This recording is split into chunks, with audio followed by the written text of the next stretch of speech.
ఏ సినిమాకైనా perfect planning, publicity అవసరం. స్టార్ల cinema కదా అని లైట్ తీసుకోవడానికి వీల్లేదు. అది సంపూర్ణేష్ బాబు సినిమా అయినా, మహేష్ బాబు సినిమా అయినా ప్రమోషన్ కావాల్సిందే. అయితే ఈ విషయంలో చిరంజీవి ఇంకా మీనమేషాలు లెక్క వేయడం ఆశ్చర్యాన్ని కలిగిస్తోంది. ఈ సంక్రాంతికి ఖైదీ నెంబర్ 150 సినిమా విడుదల కావాల్సింది. అయితే ఇప్పటి వరకు ప్రమోషన్ ఈవెంట్ ఒక్కటి కూడా చేయలేదు. ఓపెనింగ్ గప్చుప్గా చేసేశారు. ఆడియో ఫంక్షన్ ఏది జరపకుండానే పాటల్ని విడుదల చేశారు. టీజర్ కి హడావిడి లేదు. గప్చుప్గా ఆన్లైన్లో పెట్టేశారు. ఇప్పుడు ప్రీ రిలీజ్ ఫంక్షన్ వాయిదా పడింది. మీడియాకి వదిలిన స్టిల్స్ కొన్ని మాత్రమే. రిలీజ్ పట్టుమని 10 రోజులు కూడా లేదు. కనీసం ట్రైలర్ ని కూడా చూపించలేకపోయింది.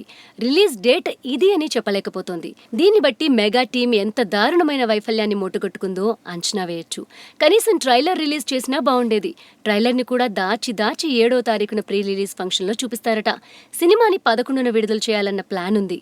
అంటే ట్రైలర్ కి సినిమా రిలీజ్ పట్టుమని 4 రోజుల టైం కూడా ఉండదన్నమాట. ఈలోగా ప్రమోషన్లు చేసుకోవాలి. ఇదంతా సాధ్యమా? నా సినిమాకి ప్రమోషన్లు లేకపోయినా పర్వాలేదు అంటూ చిరు మరీ ఓవర్ కాన్ఫిడెన్స్ కి పోతున్నాడా అనే అనుమానాలు వ్యక్తం అవుతున్నాయి. మరోవైపు బాలయ్య మాత్రం ప్రమోషన్లతో ఊదరగొడుతున్నాడు. ఆడియో ఫంక్షన్ గ్రాండ్ గా నిర్వహించాడు. ట్రైలర్ రిలీజ్ కి ఓ వేడుక పెట్టాడు. ఇప్పుడు వరుసగా ఇంటర్వ్యూలు బయటకొచ్చేస్తున్నాయి.